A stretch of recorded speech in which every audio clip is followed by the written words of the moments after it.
Hey YouTube, this is Seth from DP Frill, and this is another comic book review. This time of Marvel Comics, The Runaways, which is written by Brian K. Vaughan, an awesome writer. He did Deus Ex Machina and what was it called? Why the Last Man. I've only read Why the Last Man. I've read the first two trade pack books. Though it was actually really good. He is an awesome writer, and at first I didn't think I was gonna like this book because of I don't know the art, but I took a look at it and it's really good. The writing and they changed between um, artists like through issues. Where is it? Yeah. Um, they changed between like issues. Like Adrian Alphona, he did most, and Takashi Miyazawa did issues 11 and 12. They also changed artists for the covers. The covers for the books for this books comic issues were awesome. Like they're very detailed, and it has like kind of like an anime look with these characters because they're using like Asian artists. Okay, now I'm gonna tell you what the story is about. Instead of like telling you from what I can remember, I'm just gonna read what it says here. The best original concept from Marvel in 30 years, Wizard Magazine. I do agree with them because I'm really sick reading like of old characters. Like once in a while you want to read something new, right? This is something new. It's awesome. They were six normal California teenagers linked only by their wealthy parents' annual business meeting until a chance discovery revealed the shocking truth. Their parents are a secret criminal society known as the Pride. For years, the Pride has controlled all criminal activity in Los Angeles, holding the entire city in its iron grip. With their true natures exposed, the members of the Pride will take any measures necessary to protect their illegit organization, even if it means taking out their own children. Now on the run from their villainous parents, Nico, Chase, Carolina, Gertrude, Molly, and Alex only have each other to rely on, and they must not only survive on their own, but also somehow take down their own powerful parents before it's too late. Wow, and what it does not tell you is that um, their parents are really okay. Some of them are mad scientists, thieves, dark magicians, aliens, mutants, time travelers. Wow, that's a weird arrangement. How would all these different couples meet together and form an organization? I thought that was kind of fucked up.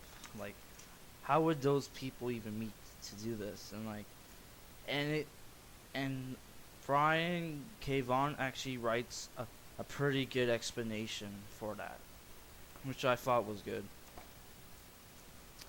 So for some of the characters, you have Alex, who's kind of like a nerd, who's really into MMO games, RPGs, and shit. You have Gertrude, who's kind of like a chubby, intellectual chick who's like does not really believe in God. And she's kind of like she takes care of herself. Like she doesn't let like anyone bring her down, stuff like that.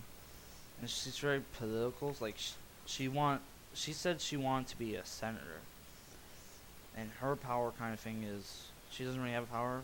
She just has like a pet velociraptor, like I'm just called Raptor, who has like a telepathic link between between them. You have Alex, the son of the mad scientist. Oh, I forgot. Gertrude's parents are the time travelers. Alex is the thieves. Chase, who's kind of like this jock dude, he's like the oldest among them. He's like 17. He's not really that smart, which is weird since both his parents are like super geniuses. They're like mad scientists, and they have like a jock son. They're his dad like beats him, kind of like not beats him like like emotionally, physically. Like once in a while, like you dumbass, and he'll punch the kid out, which is not. I wouldn't call that beating, because like that's I don't know what would you call that, but and he's kind of like the Joker among them, like the funny guy. Then you have Nico, who's kind of like the goth kid among them, and has like her parents are the dark magicians, and then you have Carolina, whose parents are the aliens, and they have really. She's like kind of like a shiny Superman, but instead of she doesn't have super strength, she has like flight and energy manipulation. She kind of absorbs sunlight, which is kind of what Superman's powers come from, the sun. And then you have Molly, the youngest. I think she's like 11 in the book. She's kind of like the young, naive character. She even says that one day she wants to marry Wolverine or something like that. She's a mutant. Her parents are mutants, and I'm not gonna say what her powers are, but it's different from her parents' powers, so don't get confused from that, even though they have the shiny eyes. And this book is, if you ever watched M. Night Shyamalan movie, this book kind of has, I'm not gonna give it away, but it does have a twist near the end. So there's that, and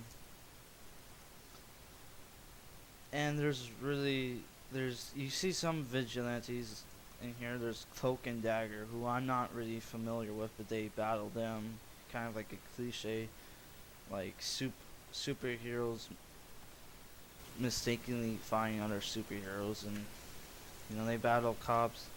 They battle like kind of like these